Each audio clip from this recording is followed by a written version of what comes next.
전도서 6장 7절부터 봅시다. 7절부터 9절까지. 6장 7절. 사람의 수고는 다 자기의 입을 위함이나 그 식욕은 채울 수 없느니라. 지혜자가 우매자보다 나은 것이 무엇이냐? 살아있는 자들 앞에서 행할 줄을 아는 가난한 자에게는 무슨 유익이 있는가? 눈으로 보는 것이 마음으로 공상하는 것보다 나으나 이것도 헛되어 바람을 잡는 것이로다. 아멘. 사람이 이제 평생 어떻게 먹고 살기 위해서 노력하잖아요. 먹고 살기 위해서 그냥 매일매일 일을 하거든. 근데 평생을 먹어도 또 먹어야 돼. 네. 치매가 걸려서 그냥 흔히 말하는 똥칠을 해도 또 먹어야 되거든. 또 달라가거든. 그래서 이제 그 채워지지 않는 식욕을 채우기 위해서 인간이 달려가다가 결국은 그 식욕을 다 못 채우고 죽어요. 물론 뭐 사형수들한테 죽기 전에 뭐 맛있는 거 준다 그러는데, 그러니까 매일매일, 그지? 매일매일 뭘 먹어야 되잖아. 사람이 죽고 장례를 칠 때에도 또 뭘 먹어야 돼. 그게 참 슬픈 거고, 그게 인간의 비극이야. 안 먹고 싶은데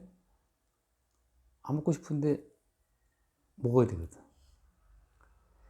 그래서 사람의 추구가 자기 입을 위함이지만 식욕은 채울 수 없다라고 하니, 이게 참 간단한 말씀이지만 인간은 채우지 않는 욕망의 포로, 채우지 않는 욕망의 노예라는 거예요. 그게 이제 인간의 실존이죠. 인간이 뭐 갖다 의미를 붙이고 뭐 만물의 영장인이 갖다가 떠들어도 인간은 그 채우지 않는 그 2% 부족한 그 욕망을 채우기 위해서 평생 애쓰다가 그냥 흙으로 돌아가는 거지. 그러니까 참 인간은 그 채우지 않는 욕망. 물론 이제 난 돈 많이 벌어서 늘 먹을 게 있어. 라고 하지만 이제 또 뭐가 또 아쉬워. 그 뒤에 말씀처럼 구절 말씀이 나오잖아요. 눈으로 보는 것이 마음으로 공상하는 것보다 낫다라는 것처럼 또 사람은 또 단지 먹는 욕심이 끝이 아니라 또 다른 욕망이 늘 생겨요. 그런 말 있잖아요. 밥만 먹고 사냐. 아니야. 밥 먹으면 또 욜로라고 또 뭐 인생을 즐겨야 되거든 또. 밥도 먹어야 되고 남녀 관계도 해야 되고 뭐 재밌는데 영화도 보러 가야 되고 뭐 이게 안 가면 또 문화생활도 해야 되고 문화생활도 해야 되고 무슨 여행도 가야 되고 인간은 각종 채우지 않는 욕망에 평생 그 채워지지 않는 욕망을 채우려고 달려가다가 이제 끝장나는 것이 인간이거든. 그래서 기본적인 어떤 욕심적인 욕구, 가장 기본 욕구를 채웠다 하더라도 이젠 또 어떤 정신적인 욕구가 또 있단 말이죠. 그걸 또 채워야 되고. 그래서 또 어떤 이 공상, 상상, 희망, 뭐 보여지기에 미쳤어. 원래는 그런 희망이 없는데 자꾸 희망을 자꾸 가져또 막 자꾸 촉구하니까 또, 그지? 그러니까 너는 뭐 지금 그게 만족하냐? 더 큰 꿈을 가져. 뭐. 자꾸만 꿈을 가져라 해서 또 이제 서로 욕망의 어떤 포로가 되게 하거든. 그래서 우리가 이런 말씀을 보면은 그 이제 8절에 있잖아요. 지혜자가 우매자보다 나은 것이 뭐냐? 그러니까 지혜자는 지혜롭다 나름 뭔가 하지만 어때? 결국 먹어야 되고, 결국 먹었으면 또 배설해야 되고. 뭐 지혜자나 우매자나 그 기본적인 욕망 자체는 똑같아요. 그러니까 참 인생이 비참한 거라, 비극적이라 이게. 아무리 고상하다고 스스로를 이렇게 추켜 세워도 원시적인 욕구에 다 매여 있다 보니까 안타깝죠. 그게 이제 그러니까 주님께서는 우리의 한계를 보게 하시거든. 네가 아무리 날고 기어도 너 화장실 안 가냐? 화장실 가야 돼요. 뭐 나 가끔 TV에 나오는 뭐 기가 막힌 모델이나 엄청 예쁜 영화 배우들을 보잖아. 저들도 먹어야 되고 뭐 머리 감아줘야 되고 씻자는 냄새나는 건 똑같고 화장실 가야 되고 뭐. 그럼 참 인생이라고 하는 것이 나은 것이 뭐냐? 우매잖아. 추녀나 미녀나 나은 것이 글쎄 뭐가 있을까? 뭐 그런 생각 가끔씩 해요. 미녀가 낫지. 미녀가 낫죠, 그랬죠? 보는 맛이라도 있잖아. 보는 것이라도. 그래서 이런 말씀을 뚝 떼서 보면 또 전도서에 붙어있는 이 말씀이 이게 뭔 이게 유익이 있어요. 그래서 항상 늘 말하지만 십자가의 복음의 어떤 그 안경, 십자가 복음의 관점으로 이런 모든 말씀을 볼 필요가 있는 거죠. 그러면 십자가 복음으로 이 말씀을 보게 되면 여기서 말하는 건 뭐예요?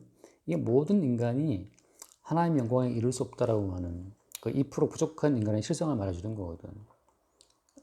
잠깐 뭐 나도 그 친구하고 얘기했지만 666이 뭐냐, 666이라고 하는 것이 과연 뭐 베리집 같은 뭐 그런 거냐, 뭐 여러 가지 이제 말들이 많잖아요. 666 자체는 하나의 상징적인 상징 뭐 모형이라고 할 수 있지만 영적인 의미는 하나님의 영광에 이르지 못하는 모든 인간들의 실상을 말하는 거거든. 하나님의 영광은 이제 7로 이루어져, 7일째에 모든 만물이 완성됐기 때문에 7일째에 모든 만물이 지어지고 7일째 주님 안식하셨거든요. 그러니까 안식은 언제 했어요? 안식은 7일째 안식이 있어요. 7일 안식이 있다고. 그러니까 안식이 돼야 완성이거든. 근데 666은 끝끝내 7에 이르지 못해. 계속 추구하지만 여기 말씀처럼 식욕은 채울 수 없다. 계속 7에 도달이 안 되는 거야. 뭘 해도 인간은 6이야. 끝까지 또 어때?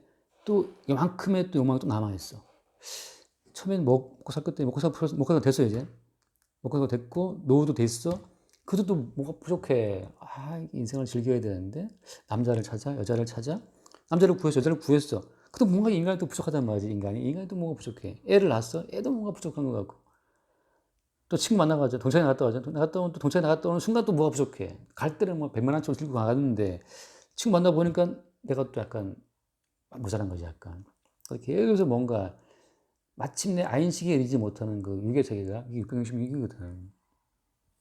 7일째에 가야 이제 여호와의 안식에 참여가 되고 안식의 주인이신 인자가 안식의 주인을 하잖아요. 안식일의 주인이신 인자로부터 공급되는 그 안식에 참여를 해야 그게 이제 7일이란 말이지. 그때는 어때요? 이 땅에 조건이 문제가 안 돼요. 가난해도 마른 떡 한 조각만 있어도 화목하는 것이 뭐 그런 말씀 있잖아요. 마른 떡 한 조각만 있어도 주님이 주신 그 공급하신 것을 안다면 주의 주심 속에서 안식이 따라오거든. 그러니까 주님 주신 것은 안식이 따라와요. 그러니까 주님 주신 것에 마른 떡 한 조각이라도 주님이 주신 거라면 거기 안식이 붙어 오기 때문에 바로 이제 칠의 세계라고 7의 세계. 그 7의 세계들이 모여서 이제 말하자면 그 뭡니까? 그 요한계시록 나와 있는 그 14만 4천, 14만 4천이 이제 이루어지는 거거든. 어린 양의 인이 우리 이마에 딱 새겨지면 우리가 예수 그리스도의 것이 되어서 내가 사라지고 예수의 것이 되면 7의 세계를 완성하신 예수의 안식이 그냥 우리에게 공급이 되거든. 그러니까 우리의 몸뚱아리는 어때요? 우리 손가락과 발가락 다 지체에 붙어 있기 때문에 전체 모든 몸의 이 피와 그 순환 속에서 각 지체가 살아 있는 거잖아요. 그러니까 성도는 어린 양 예수 그리스도의 이인을 받아서 예수 그리스도의 것이 되었기 때문에 예수님의 완전한 것의 공급을 받아서 7의 세계에 속한 거예요. 그게 14만 4천이거든. 그건 이제 12 곱하기 12 곱하기 1000 해서 완전하신 주님의 은총으로 형성된 이스라엘 12지파, 주님의 살과 뼈로 형성된 주의 지체로 택함받은 백성들이 14만 4천이거든. 그러니까 뭐 저 신천지 뭐보다 헛소리고 그 사람들 꼬셔갖고 그냥 자기 집단 키우려고 하는 미혹의 짓거리죠, 그거는. 그래서 666의 세계 속에서는 안식이 없다는 거. 그러니까 채워지지 않는 식욕처럼 계속 평생을 노력해도 채우지 않는 것이 이제 육의 세계예요. 그래서 이 복음으로 보자면 뭐냐? 바로 인간의 한계를 말하는 거고 채워지지 않는 그 뭐지 그 여분의 그 미완의 욕망에 늘 시달릴 수밖에 없는 인간의 본성. 그리고 그 미완의 욕망을 계속해서 채워라고 인간을 후달구고 있는 마귀의 역사. 항상 그 마귀는 항상 우리를 타인과 비교를 하게 해서 자기의 부족함을 확 느끼게 해요.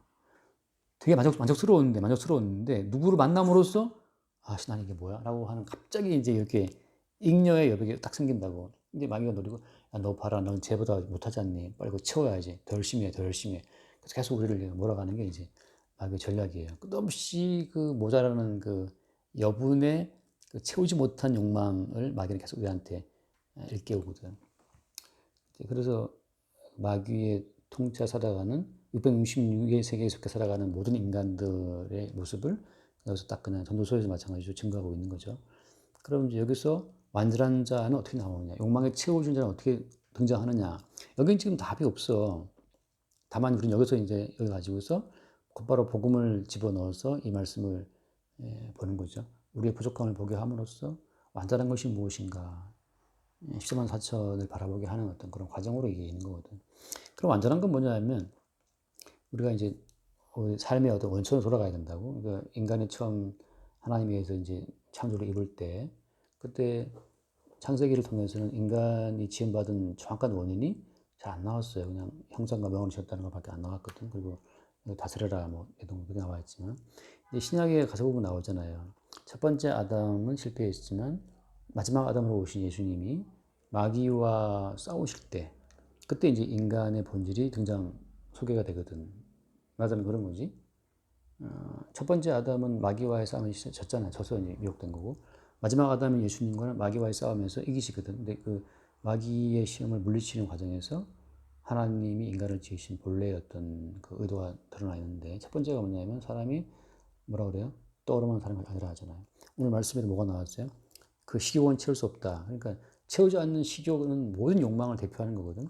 떡으로만 사는 것이 아니오라고 말할 때는 아무리 너희들이 떡을 먹어도 그 떡으로 채우지 않는 여백이 있어. 그걸 주님 말씀하시는 거라고. 그럼 뭐냐? 완전하게 채우는 건 뭐냐? 하나님의 입으로 나오는 모든 말씀이다. 그거거든. 그러니까 말씀으로 사는 그것이 채우지 않는 욕망 자체가 마저 채워지는, 온전하게 채워지는 그 답은 하나님 입으로 나오는 생명의 말씀에 있는 거죠. 그래서 그러면 도대체 뭐 어떻게 하는 것이 그런 말씀을 먹는 거냐? 분명히 떡으로만 사는 것이 아니고 하나님으로 나오는 모든 말씀 산다 그랬으니까 그럼 좋다. 근데 떡을 그 알겠는데 어떻게 그 하나님 말씀을 내가 먹을 수 있느냐라고 말한다면 어떤 것이 말씀을 먹는 것이고 어떻게 하는 것이 말씀대로 살아가는 거예요. 우리 이제 말씀대로 산다 그러면 우리가 이제 말씀 지키려고 그러거든. 내가 늘 할 말처럼. 내 말씀은 여기 있고 이 말씀 내가 뭐 지키지 하고 이제 지켜버리면 내가 이제 주체가 된단 말이에요. 내가 주체가 되고 이 말씀은 나에 의해서 의미를 부여받는 어떤 말씀이 돼. 마치 내가 그의 이름을 불러주었을 때 그런 내가 꽃이 되었다는 것처럼 내가 살아있는 주체야. 내가 의미를 부여해주는 어떤 주체라고. 그러면 그런 꽃이네 진달래.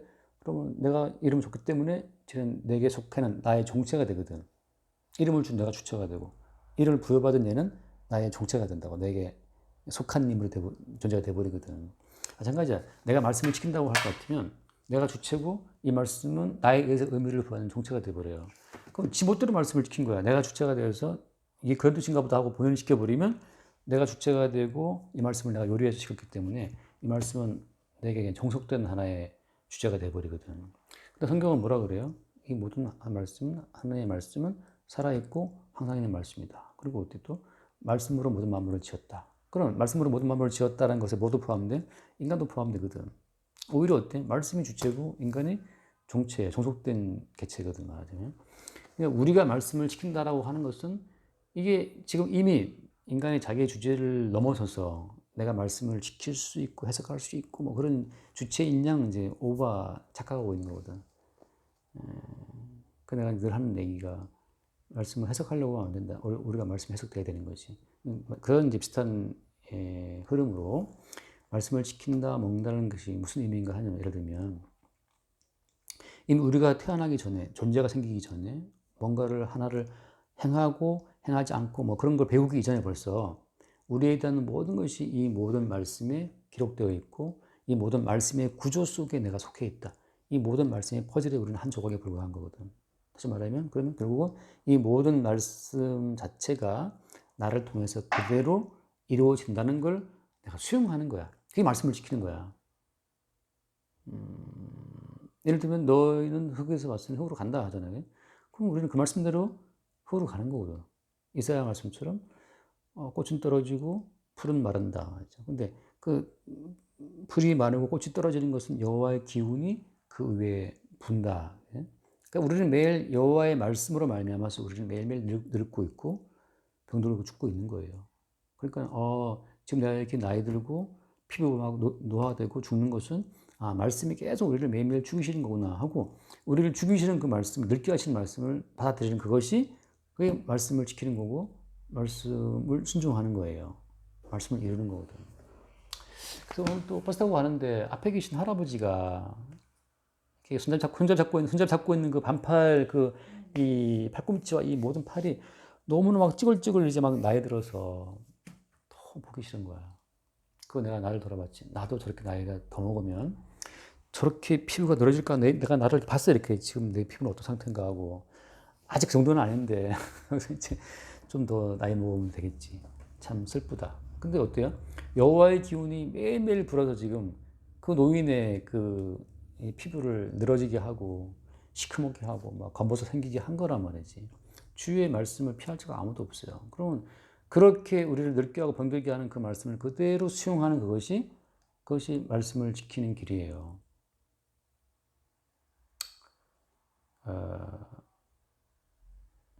그럼 이게 좀 말이 좀 애매한가? 어쨌든 간에 이미 그러니까 결론이 핵심은 그거야. 우리 인생이 말씀의 구조 속에 들어와 있고 그 모든 말씀의 진정성을 보이기 위해서 우리 인간을 동원하고 있다는 거. 그러니까 그런데 죄 사슴 사망이다 하잖아요. 그럼 그 말씀 자체를 주님이 진실함을 드러내기 위해서 계속 우리를 죽여. 우리 가운데 죄가 드러나. 모든 사람이 죄를 범하였으면 하잖아.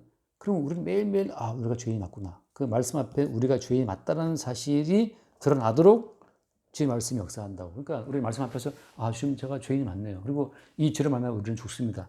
근데 이 죄를 대속한 속량값을 치르신 예수님이 그 십자가의 죽음이 우리 죄를 속량하기 위해서 흘리신 피값이었군요. 또 예수를 바라본다고. 그러니까 이미 성도의 인생은 전체가 다 하나님 말씀 속에 들어있어요. 그러니까 그 말씀에 의해서 우리는 죄인 된 거고, 말씀에 의해서 우리는 대속 제물의 희생의 피를 받는 거고, 말씀에 의해서 대속 제물의 피값으로 구원받는 거고, 모든 것이 그냥 말씀 속에 들어있는 대로 우리는 거기에 요소를 이렇게 흘려가는 거지. 강물에 흘러가는 어떤 그 나뭇잎처럼 하죠. 우리는 그냥 말씀에 흘러가고 있는 그걸 수용하는 것이 그게 말씀대로 사는 거야. 그때 이제 그래서 어때 우리는 내가 돈이 없는 것도 말씀의 흐름에 의해서 내가 지금 돈이 없는 것이구나를 알게 되고 내가 아이들이 있어 말씀의 흐름이 내게 아들을 주셨다는 걸 알게 되고 내 아들이 죽었어? 그럼 욥 같은 경우는 주님이 말씀 가운데 마귀한테 사탄아 네가 좀 한번 해봐 대신 욥의 생명을 건들지 말아라. 그래서 마귀가 와서 다 뭐 아들 다 죽여버렸잖아요. 결국 말씀의 흐름에 의해서 그렇게 재산 날리고 아이들 다 죽고 하는 거거든. 그러니까 말씀이 내 인생을 그렇게 끌고 가고 있다는 그 사실을 그대로 수용하는 그것이 말씀대로 사는 거고 그 순간이 어때? 나는 지금 말씀의 구조, 말씀의 흐름 속에 있다는 걸 아는 그 순간에 더 이상의 욕망은 없어요. 내가 독자적으로 내가 품을 어떤 욕망. 나는 거룩한 사람이 돼야지. 그것도 하나의 같은 종교적인 야망이야. 나는 의로운 사람이 되지. 그것도 종교적인 마귀가 씌워준 하나의 종교적인 화상이거든요.